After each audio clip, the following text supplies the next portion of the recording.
சார்ந்து பலதரப்பட்ட துறையினருக்கும் தங்கள் துறை சார்ந்த அறிவிப்பு தாங்கள் எதிர்பார்த்திருக்கும் அந்த அறிவிப்பு வெளியாகுமா என்ற ஒரு பெரும் எதிர்பார்ப்பு இருக்கத்தான் செய்கிறது. தகவல் தொழில்நுட்பத்துறையை பொறுத்த வரைக்கும் இந்த எதிர்பார்ப்புகளை ஊழியர்களுடைய எதிர்பார்ப்பு, நிறுவனங்களுடைய எதிர்பார்ப்பு என இருவேறாக பிரிக்கலாம். ஊழியர்களுடைய எதிர்பார்ப்பு என்று பார்க்கும் பொழுது வருமான வரியில் சலுகை இருக்க வேண்டும் என்ற ஒரு எதிர்பார்ப்பு இருக்கிறது. ஆனால் பொருளாதார ஆய்வறிக்கையின் போது இந்த வரி சலுகைகளை ரத்து செய்ய வேண்டும் என்ற ஒரு பரிந்துரை அளிக்கப்பட்டிருக்கிறது. இத்தகைய சூழலில் தங்களுக்கான அந்த சலுகை வழங்கப்படுமா என்ற பெரும் எதிர்பார்ப்பு ஊழியர்களிடையே இருப்பதாக தெரிவிக்கப்படுகிறது. அதேபோல் நிறுவனங்கள் தரப்பு என்று பார்த்தோமேயானால் நிறுவனங்கள் தரப்பை பொறுத்தவரைக்கும் பல்வேறு விதமான தொழில் சார்ந்த திட்டங்கள் அறிவிக்கப்பட்டிருக்கின்றன.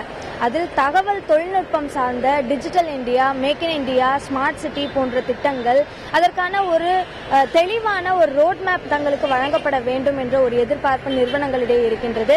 அதேபோல் டிஜிட்டல் ஹைவே என்ற ஒரு திட்டம் முழுமையாக நிறைவு செய்யப்பட வேண்டும் என்ற ஒரு எதிர்பார்ப்பும் இருக்கிறது. அதேபோல் தகவல் தொழில்நுட்பத்துறையில் அதிகமான வருமானம் பெறுபவர்கள் முதலீடு செய்கின்றனர். அந்த பெரும் முதலீட்டாளர்களுக்கும் வரி சலுகை அளிக்கப்படுகிறது. அதாவது அவர்கள் பெறக்கூடிய அந்த டிவிடெண்ட் தொகையில் வரி சலுகை அளிக்கப்படுகிறது. அந்த வரி சலுகையை ரத்து செய்தால் அரசிற்கு அதிகமான வருமானம் கிடைக்கும் என்று கருதப்படுகிறது. எனவே இந்த வரி சலுகை என்பது சிறு முதலீட்டாளர்களோடு நிறுத்தப்பட வேண்டும் என்ற ஒரு பொதுவான கருத்தும் முன்வைக்கப்படுகிறது. புதிய தலைமுறைக்காக ஒளிப்பதிவாளர்கள் கணபதி மற்றும் கேசவனுடன் அபிநயா.